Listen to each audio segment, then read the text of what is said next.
So next हम बात करते हैं, वीडियो हमारी कंटिन्यूशन में चलती आ रही है, तो अब नेक्स्ट है यूरिया पॉइजनिंग या फिर रुमिनल एल्कलोसिस। तो यूरिया आप जानते हैं एक फर्टिलाइजर है ऑन क्रॉप और पास्चर फील्ड, और ये चीप सोर्स होता है नॉन प्रोटीनेशियस नाइट्रोजन, जो कि रूमिनेंट्स के राशन में दिया जाता है। It is much better tolerated when mixed with the sufficient amount of other feeds. Accidentally क्या करते हैं कि लोग जो है उसके अंदर डाल देते हैं, फीड के अंदर ज़्यादा गिर जाता है, तो सॉलिड और लिक्विड फॉर्म में urea improper storage feeding a large amount of NPK and molasses feed to unaccustomed animals improperly mixed feed. तो काउ को जो है 50 ग्राम यूरिया फर्स्ट टाइम में जो अगर दे दिया तो टॉक्सिक हो जाएगा। Poultry litter system generates the large amount of ammonia which leads to the urea toxicity.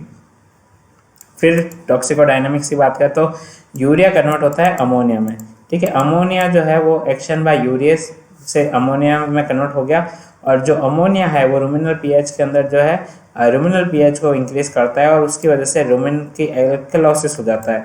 PH जो होती है 9 से ज़्यादा हो जाती है, और ammonia become ionised and get readily absorb. Toxicity की बात करें तो जो रूमिनेंट्स है, signs are salivation, restlessness, severe abdominal pain, staggering dyspnoea, ठीक है। ये चिक्स के अंदर भी जो है conjunctivitis, corneal oedema, ulcer, photophobia, ये सब करता है।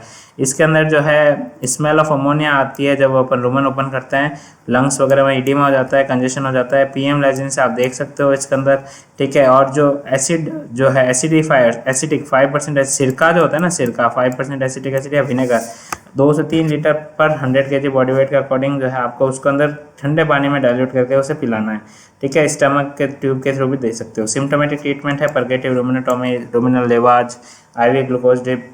फिर नेक्स्ट हमारी फॉस्फोरस पॉइजनिंग, तो ये जो होता है कैल्शियम के साथ ही होता है।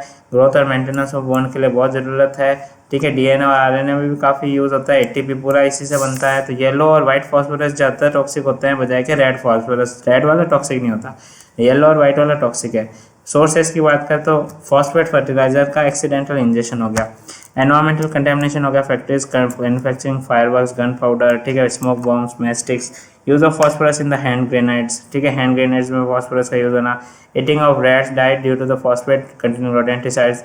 टॉक्सिकोकाइनेटिक्स की बात करें तो व्हाइट फॉस्फोरस जो होता है वो हाईली लिक्विड सॉल्युबल होता है, और वो एब्जॉर्ब हो जाता है जीआईटी में, और गेट्स रैपिडली जो है एब्जॉर्ब फॉलोइंग स्किन कंटेमिनेशंस, ठीक है। जो फॉस्फोरस जो होता है वो ऑक्सीडाइज हो जाता है फॉस्फेट में, और small amount portion of the phosphate is eliminated in expired air and it imparts garlic like smell, ठीक है। तो गार्लिक लाइक स्मेल पूछ सकते हैं किसमें होती है, तो फॉस्फोरस में होती है। वॉमिट वगैरह में आपको लुमिनस होगी, गार्लिक लाइक ओडोर आएगी, और यूरिन और एक्सपायर्ड एयर में हो जाती है, ठीक है, ये बाहर निकल जाती है। फॉस्फोरस इज स्ट्रांगली इरिटेंट और कोरेसिव, और ये जीआईटी म्यूकोजा ये जो होते हैं एब्जॉर्प्शन ऑफ प्रोटोप्लाज्मिक पॉइजन्स, ठीक है, कार्डियोवास्कुलर कोलैप्स, डर्मल एक्सपोजर भी होता है। फिर हम बात करें इसकी टॉक्सिसिटी की साइंस की, तो टॉक्सिसिटी साइंस में आपको देखने को मिलता है फाइट फॉस्फोरस जो है वो lead to quick death of the animal after exposure, ठीक है, जल्दी से डेथ हो जाती है। Signs of oral exposure include GI irritations, ठीक है, abdominal pain, profuse vomition, severe diarrhoea, ठीक है, गार्लिक लाइक ऑडर देखने को मिलेगी ब्रीथ में, ठीक है। Following symptoms animal appears normal for 3 to 4 days. Again, animal shows symptoms of abdominal pain, vomition, jaundice. Then the animal again जो है goes to terminal phase with depression, coma and death. Severe dermal exposure की बात करें तो burn जो होगा वो painful होगा, slow to heal burn जो होंगे वो necrotic area में looks like a yellow in color, और garlic like smell आएगी उसमें से, और जो liver, kidney और heart भी डैमेज होगा। और इसके अंदर क्या क्रोनिक टॉक्सिसिटी में कंडीशन आती है, जो जॉ होता है ना उसका हो जाता है नेक्रोसिस, जिसे बोलते हैं phossy jaw condition. Symptoms of phossy jaw toothache leading to extraction of tooth. PM findings की बात करें तो severe gastroenteritis, fatty degeneration of liver, muscle endothelium of blood vessels, liver जो होगा वो एनलार्ज हो जाएगा, पेल होगा और येलोइश होगा। स्प्लीन जो होता है वो स्मॉल होता है, एट्रोफिड होता है, carcass gives garlic odour. Diagnosis की बात करें तो based on the history, clinical signs and lesions, typical signs of garlic like odour, luminous, vomitus and other excreta. Hepatic enzymes, bilirubin levels get elevated. Treatment की बात करें तो इसका कोई स्पेसिफिक ट्रीटमेंट नहीं है, ठीक है। गैस्ट्रिक लेवाज विद पोटेशियम परमैंगनेट और 0.2% जो है कॉपर सल्फेट इसके अंदर दे सकते हैं। ओरल एडमिनिस्ट्रेशन की बात करें तो of activated charcoal, mineral oil to prevent the further absorption, blood transfusion and fluid therapy. अब हमारी बात करें सल्फर पॉइजनिंग की। ठीक है, ये हमारा जो है लास्ट टॉपिक है इसके अंदर, सल्फर पॉइजनिंग। तो सल्फर पॉइजनिंग आप जानते हैं, अमीनो एसिड लाइक सिस्टीन और मिथ्योनिन ये जो है सल्फर रखते हैं, तो इसके एक इंपॉर्टेंट कंपोनेंट भी एक एंजाइम है ग्लूटाथायोन का। सल्फर जो है फर्टिलाइजर, इंसेक्टिसाइड, फंजीसाइड से भी मिलता है, preparation of treatment of ringworm में भी यूज़ होता है। ठीक है, उसके ट्रीटमेंट में टॉनिक्स जो होते हैं improve fur condition. Sulphur commonly use in the process of various industries producing batteries, detergent, gunpowder, fireworks, matchbox, phosphate, fertilisers. इसका ओवरऑल एडमिनिस्ट्रेशन जो होता है वो फॉर्म ऑफ अमीनो एसिड और sulphides absorb sulphate enters normal sulphate body pool and excess is excreted through kidney के through excrete out हो जाता है।